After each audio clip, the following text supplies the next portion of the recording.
Kenzo kembali ke lokasi kejadian dengan langkah cepat namun penuh beban, seolah setiap meter jalan itu menyimpan potongan ingatan tentang detik-detik saat Mutiara terjatuh tak berdaya setelah tertabrak.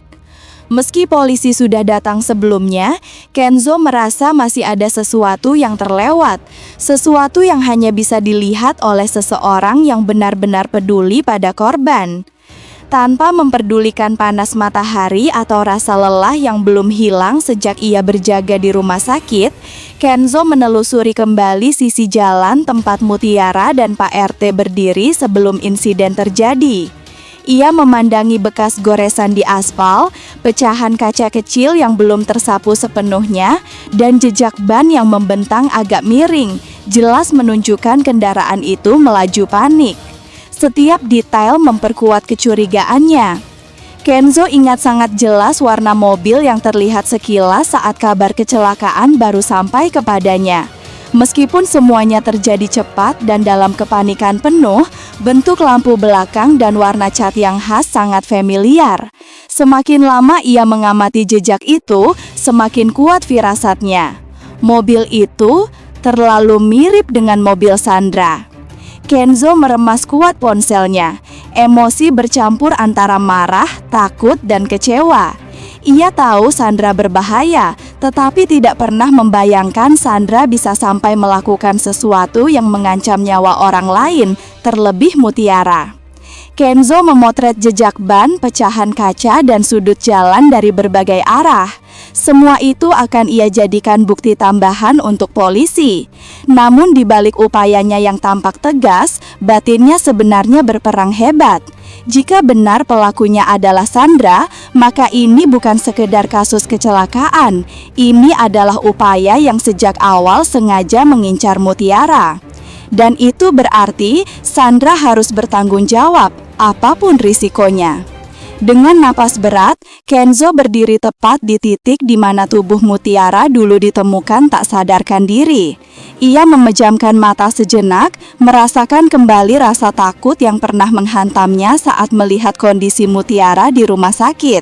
Saat itu ia hanya bisa berdoa agar tidak kehilangan perempuan yang begitu ia cintai. Kini, berdiri di tempat itu, Kenzo menguatkan tekad. Ia berjanji dalam hati, untuk Mutiara, ia akan mengungkap semuanya.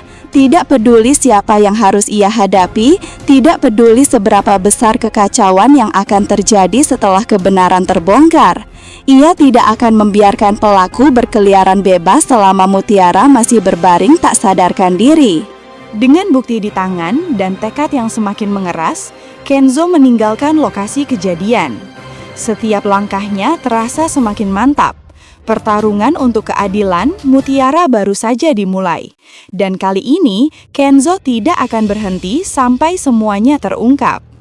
Di tengah pencariannya, Kenzo mulai menyadari ada sebuah mobil yang diparkir tidak jauh dari tempat kejadian. Mobil itu terlihat mencurigakan, seperti sedang dibersihkan secara terburu-buru. Dari kejauhan, Kenzo memperhatikan dengan seksama. Jantungnya langsung berdegup lebih cepat ketika ia mengenali sosok yang sedang mengelap bagian depan mobil, bagian yang tampaknya penyok dan penuh goresan. Itu Sandra. Kenzo terdiam di balik semak, mencoba memastikan penglihatannya. Sandra tampak panik, memeriksa bumper depan dan berusaha menutupi bekas penyok dengan kain dan cairan pembersih. Gerak-geriknya menunjukkan ketakutan dan kegugupan, seakan-akan sedang berusaha menghilangkan jejak sebelum ada yang menyadari. Kenzo merasakan amarahnya naik. Semua potongan puzzle yang berserakan selama ini perlahan mulai tersusun. Tatapan kosong Sandra saat kejadian, sikapnya yang tiba-tiba menghilang, rasa paniknya belakangan, dan mobilnya yang kebetulan tidak pernah terlihat sejak insiden terjadi, semuanya kini terasa masuk akal. Namun Kenzo memilih menahan diri.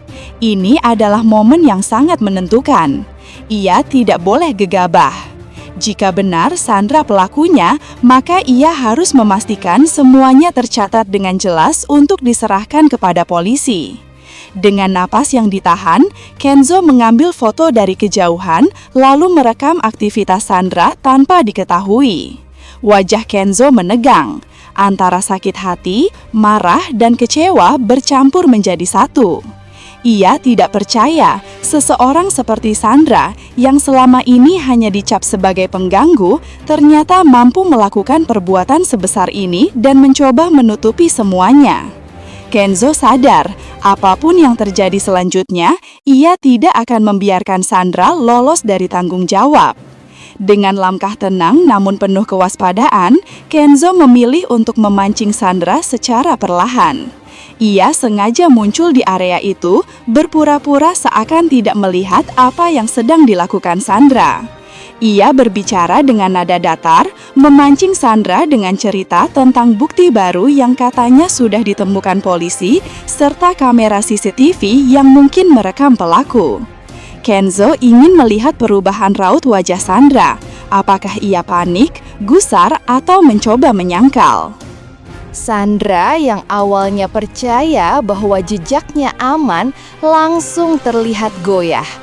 Tangannya gemetar saat memegang lap, suaranya bergetar ketika berusaha menjawab santai.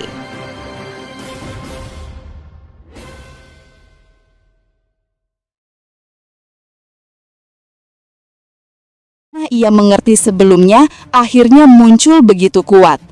Untuk pertama kalinya, Rianti merasakan sesuatu yang tak bisa ia jelaskan. Bukan sekedar rasa bersalah, bukan sekedar penyesalan, tetapi ikatan batin yang begitu dalam, seperti ada suara dari dalam diri yang berkata bahwa ia sedang melihat anaknya sendiri.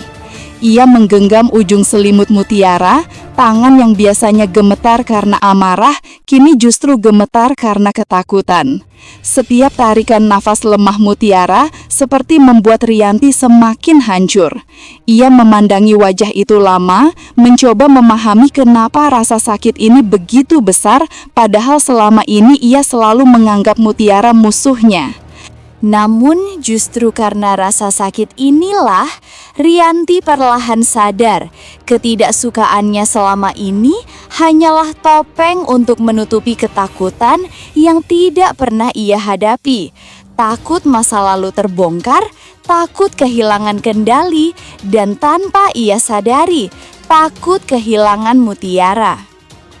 Rianti akhirnya menunduk, menitikkan air mata yang jatuh ke tangan sendiri.